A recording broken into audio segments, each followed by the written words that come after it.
2024 is shaping up to be an election year like none other.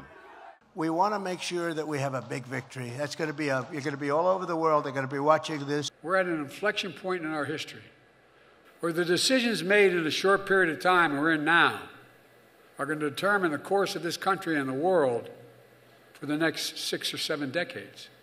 While the US presidential election might be the highest profile, it's not the only consequential contest taking place.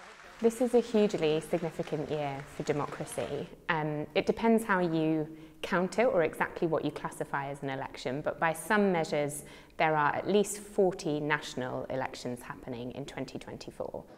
In absolute numbers, that's more than 2 billion people eligible to cast a ballot. Among those up for re-election, India's Prime Minister Narendra Modi, South African President Cyril Ramaphosa. British Prime Minister Rishi Sunak is also expected to call a 2024 election. Taiwan, Indonesia and Mexico are going to the polls too, although their incumbents won't be candidates. And in Europe, hundreds of millions of voters will elect a new EU Parliament. For many countries, the health of their democracy itself will be being put to the test. And the results have the potential to reshape international affairs on a scale rarely seen, from international trade and climate change to the wars in Ukraine and Gaza.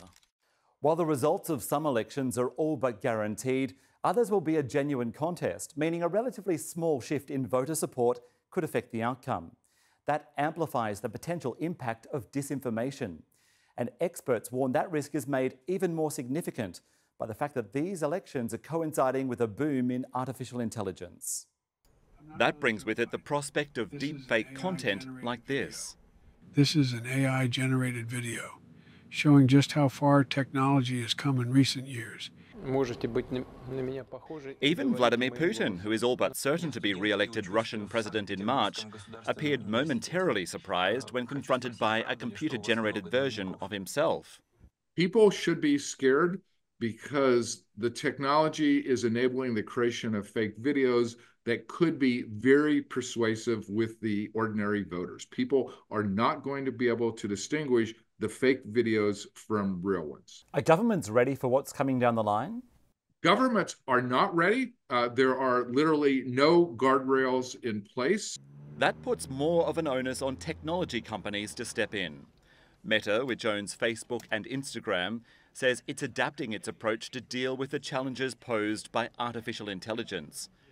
TikTok has announced partnerships with external fact-checkers to combat misinformation, and X, which drastically cuts staff under CEO Elon Musk, increasingly relies on users to flag misleading content. The fact that there's been such massive job cuts to content moderation teams pretty much across all the big US social media platforms is evidence of the fact that they don't really take it seriously enough. And that will have concerning effects in the 2024 elections. A record year for elections could also prove to be an unprecedented challenge to the electoral process. Simon Cullen, CNN, London.